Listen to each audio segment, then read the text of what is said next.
نہیں ہوتی. اب 10 ذی الحج کا دن ہے, آپ منا تشریف لا چکے ہیں. اس دن آپ کو بڑے شیطان کو 7 کنکریاں مارنا ہے.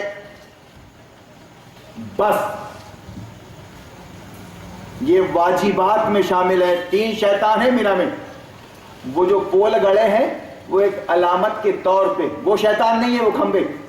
وہ جس جگہ پہ ابراہیم علیہ السلام کو گمراہ کیا تھا ابلیس نے کہ اسماعیل کو ذبح مت کر, وہ جگہ علامت کے طور پہ پول بنا دیے سعودی حکومت نے. لیکن 10 تاریخ کو آپ کو صرف جمرات العقبہ میں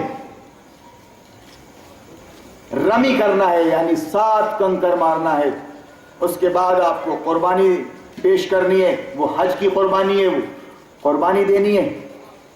اور اس کے بعد پھر آپ کو آ کے حلق کرنا ہے, بال کٹانا ہے یا پھر چھوٹے کرنا ہے.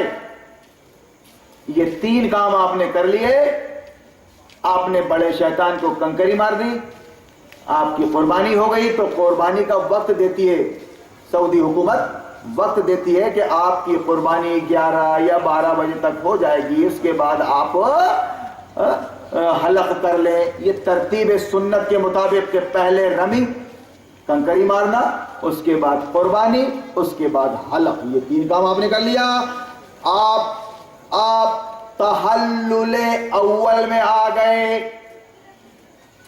سوائے عورت کے وہ سارے کام آپ کے لیے حلال ہو گئے جو پہلے ممنوع تھے. اب آپ بہترین آئیے اور نہائیے دھوئیے اور پھر جو لباس آپ پہنتے ہیں وہ پہنیے.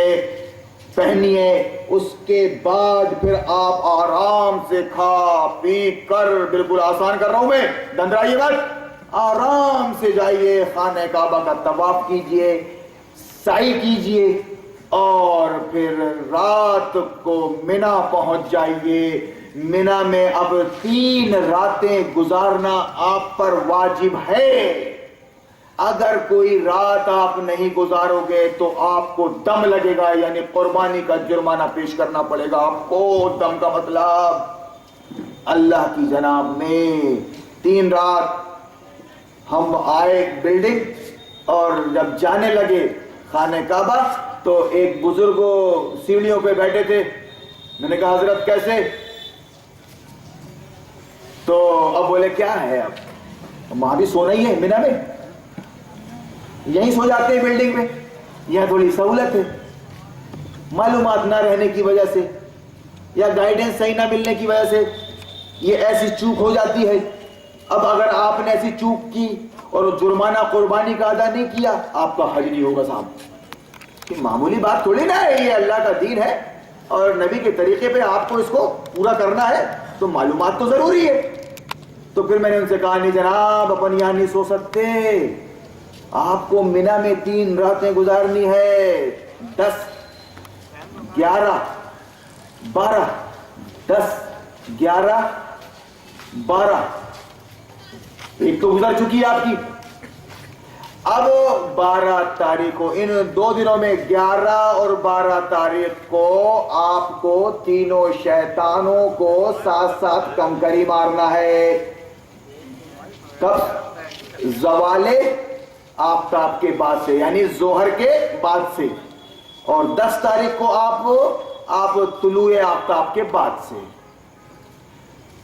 اس کے بعد اب جب 12 تاریخ کو آپ نکلیں گے منا سے, تو سورج غروب ہونے سے پہلے اگر آپ نکل گئے تو گویا آپ کا حج اب کمپلیٹ ہو گیا. اور سورج غروب ہونے کے بعد اگر آپ نکلے تو گویا وہ مکروہ وقت ہے. حج تو آپ کا ہو جائے گا, وہ مکروہ وقت ہے. لیکن اتنا لیٹ ہو گئے آپ منا میں کہ طلوع صادق یعنی دل نکلنے لگا, تو پھر آپ کو رکنا پڑے گا 13 تاریخ کے لیے. وَاذْكُرُوا اللَّهَ فِي أَيَّامٍ مَّعْدُودَاتٍ فَمَن تَعَجَّلَ فِي يَوْمَيْنِ فَلَا إِثْمَ عَلَيْهِ وَمَن تَأَخَّرَ فَلَا إِثْمَ عَلَيْهِ لِمَنِ اتَّقَى۔ قرآن نے کہا کہ آپ کو 13 تاریخ کو پھر رک کر آپ کو رمی کرنا پڑے گا، تینوں شیطانوں کو کنکر مار کے ہی آپ پھر مکہ جاؤ گے۔ آپ اگر زوال آفتاب کے بعد کا انتظار نہ کر کے دن میں جب رک تو گئے، دن میں اگر کنکریاں مار کے نکل جاؤ گے تو ہو تو جائے گا، مکروہ ہے، بس وہ حرام نہیں ہے۔ اس طرح اللہ آپ کے حج کو کمپلیٹ کر دے گا۔ اس درمیان میں حج کے دوران آپ گالم گلوچ نہیں کر سکتے، لڑ نہیں سکتے، کچھ نہیں کر سکتے سوائے واعظ و نصیحت کے لوگوں کو کہ اللہ نے تم کو مسلم بنایا ہے، مسلم بن کے رہو، اللہ تمہارے اندر اسلام کے نام پر ایکتا پیدا کر دے گا۔ ابلیس نے چالیں چلی ہیں، تم کو اسلام اور قرآن کے نام سے بانٹ دیا ہے، مسلک و فرقے میں۔ تم اگر آئے ہو اللہ کے گھر میں تو اللہ سے لو لگاؤ اور اس سے دعا کرو، گڑ گڑاؤ کہ اللہ تو مجھ کو سچا مسلم بنا دے، میری اولاد میں مسلم پیدا کر، اے اللہ تو میرا معبود ہے، میرا حاکم ہے۔ اس طرح میرے بھائیوں آپ کا عمرہ ہو گیا، حج ہو گیا، اب رہا زیارت، تو مدینہ شریف جانا، مدینہ شریف جانا حج کے لیے ضروری نہیں ہے، نہ وہ فرض ہے، نہ سنت ہے، نہ واجب ہے، کچھ نہیں ہے۔ حج یہ مکہ میں منی، مزدلفہ، عرفات، پھر ریٹرن آ کر مکہ، یہ آپ کا حج کمپلیٹ ہو گیا۔ لیکن جب آدمی جاتا ہے دنیا سے تو کیسے رہ سکتا ہے وہ مدینہ جائے بغیر؟ یہ ایک الگ بات ہے، یہ ایک الگ بات ہے۔ اس کا تعلق دین اور جذبات سے ہے، لیکن اس کا تعلق حج کے فرائض سے نہیں ہے۔ وہاں جائیے مدینہ میں اور باقاعدہ 8 دن وہاں رکھتے ہیں، جیسی نماز آپ اپنی مسجدوں میں پڑھ رہے ہیں ویسی ہی نماز آپ کو وہاں پڑھنی ہے۔ مسجد نبوی کے لیے ایکسٹرا کچھ اور تیاری کرنے کی ضرورت نہیں، اور باقاعدہ دیکھ کر آئیے، اچھے سے دیکھ کر آئیے گنبد خضرا کا سایہ ہے کہ نہیں، شنیدہ کیبوت مانندہ دیدہ، آپ خود جائزہ لے کے آئیے۔ جو باتیں اس امت کو اپنے اپنے طریقے سے بتائی گئی ہیں آپ خود جائزہ لیجئے۔ اللہ آپ کو لمبے سفر پہ پہنچا رہا ہے، اور جب آپ گزرے تو نبی اور نبی کے ساتھی وہاں پر آرام فرما رہے ہیں۔ ماشاءاللہ جو دعا آپ اپنے قبرستان میں پڑھتے ہیں وہ دعا پڑھیں، سلام کریں، نام لے کر بھی اگر آپ وہاں کرتے ہیں، السلام علیکہ یا رسول اللہ، السلام علیکہ یا ابا بکر یا عمر، اللہ آپ کے سلام کو پہنچائے گا۔ اس کے بعد کوئی دوسرا کام کرنے کی ضرورت نہیں ہے، وہ سب غیر مسنون ہے۔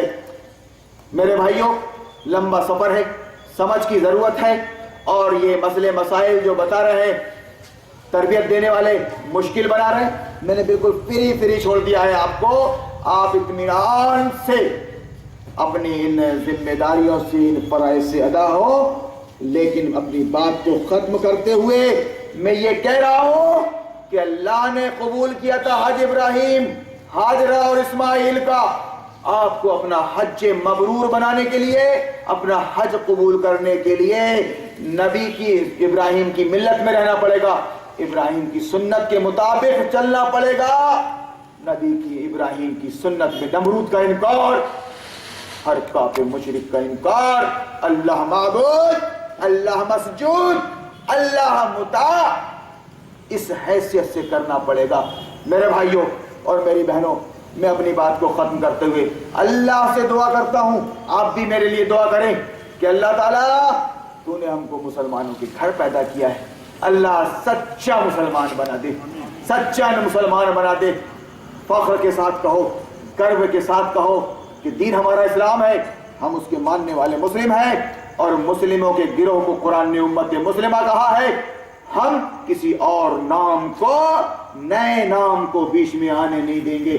جب جب آیا ہے بیچ میں نام، امت بڑھ گئی ہے، اسلام کے نام پر جمع ہوئی تھی اور آج بھی ہو سکتی ہے۔